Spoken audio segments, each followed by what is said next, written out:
My dear brothers. I think many of you guys already know who my priest hero is, but for those at the University of Tulsa, while I was there as a freshman, he's now the pastor at St. John's University Parish at Oklahoma State University. He's once been described as someone right out of a Just for Men Touch of Grey commercial.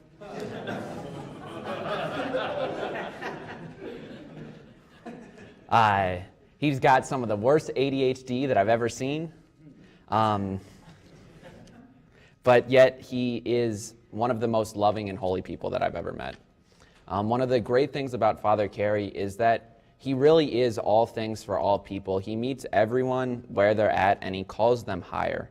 It seems like he's always, talking to the new people that are coming into the Newman Center, meeting people out on campus. It seemed like every year at the Newman Center at Tulsa, we'd have a couple people entering the church at Easter that all of us knew, that they were always involved in things.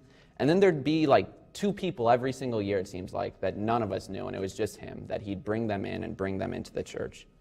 And his homilies and his teaching for us really called us to greatness. It called us to something higher. He showed us the completeness that the call to discipleship asks of you. When I arrived at Tulsa, I was someone who thought that they had it all figured out with their Catholic faith. I thought that, I was this holy person because I was avoiding the big sins. But in a lot of ways, I was just kind of holding back my heart. And through him, he really called me personally to give myself fully to Christ, to give myself fully to Christ through prayer and the sacraments.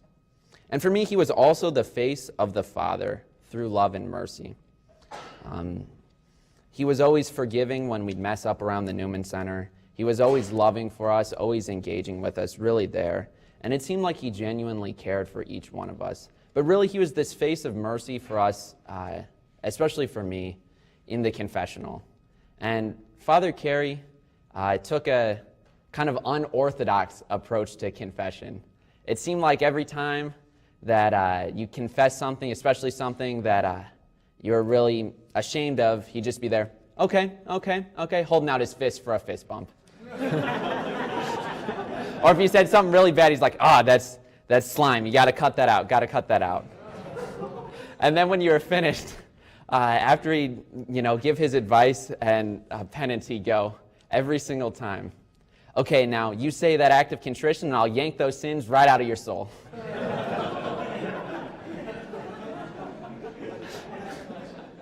And some people might find this kind of weird or off-putting, but it was exactly what I needed to really re-engage with the sacrament of confession. I'd been very shoddy about it through high school, and just through his loving presence in it, I really entered back into that sacrament.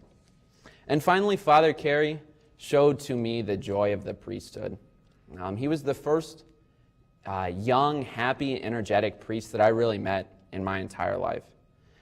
He was always so outgoing, so engaging. It seemed like he was really on fire, that he really loved what he was doing. And it made it so much easier for me to see myself doing this, to see that you can find fulfillment in this, that you can be happy in this. He was always inviting us out to vocations dinners, where he'd take a bunch of the young guys who were thinking about priesthood, and we'd go to another priest in the diocese, rectory, have dinner, and just kind of talk about stuff like this. And through that, he really opened my heart to the possibility of priesthood.